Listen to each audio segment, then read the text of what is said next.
Hi guys, గౌరమ్మకి ప్రతిరూపంగా కొలిచే బతుకమ్మని అయితే చేసేసాం. ఇక నేను రెడీ అయిపోయి బతుకమ్మని పట్టుకొని ఈవెంట్కి స్టార్ట్ అయిపోయాం. ఇంటి దగ్గర అయితే గల్లీలో బ్యాచ్ మెయింటైన్ చేస్తాం.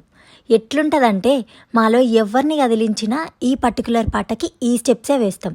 ఒక గట్టి ప్లేలిస్టే ఉంటుంది మాకు. అందరికీ అలా ఉంటుంది వైబ్. మన గల్లీలలో జరిగే బతుకమ్మ పండుగ అంటే మినిమం ఉంటుంది. బతుకమ్మ ఈవెంట్ జరిగే లొకేషన్కి అయితే వచ్చేసాం. ఇదే ఈవెంట్ జరిగే ప్లేస్. లోపలికైతే వచ్చేసా. ఇంకా డెకరేషన్ చేస్తూ ఉన్నారు. సో నేను కూడా కొంచెం హెల్ప్ చేశాను. డెకరేషన్ అయిపోయాక బతుకమ్మలని పెట్టేసినాం. నా బతుకమ్మతో పాటు ఇంకో 3 బతుకమ్మలు ఉన్నాయి. అందరూ నేను చేసిన బతుకమ్మ చాలా బాగుంది అన్నారు. చాలా హ్యాపీగా అనిపించింది. ఎందుకంటే నేను బతుకమ్మ చేయడం ఫస్ట్ టైం. ఇంటి దగ్గర అయితే మమ్మీ వాళ్ళు చేస్తారు. ఇంకేం, లెట్స్ స్టార్ట్.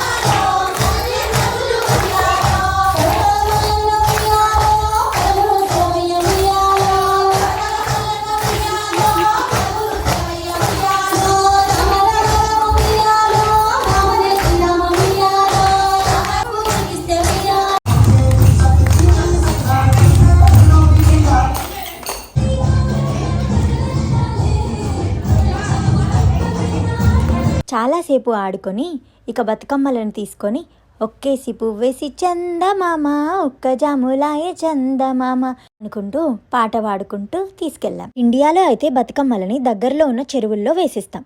కానీ ఇక్కడ మాత్రం మేము ఒక టబ్లో వాటర్ తీసుకొని అందులో వేస్తున్నాం. పసుపుల పుట్టిన గౌరమ్మ, పసుపుల వెరిగిన గౌరమ్మ, పసుపుల వసంతమాడంగా పోయిరా గౌరమ్మ అనుకుంటూ పాట పాడుకొని బతుకమ్మ గౌరమ్మకి ప్రతిరూపం కాబట్టి గౌరమ్మని తీసుకొని అందరం ఒకరికి ఒకరం ఇచ్చుకున్నాం. ప్రసాదాలు పంచుకున్నాం.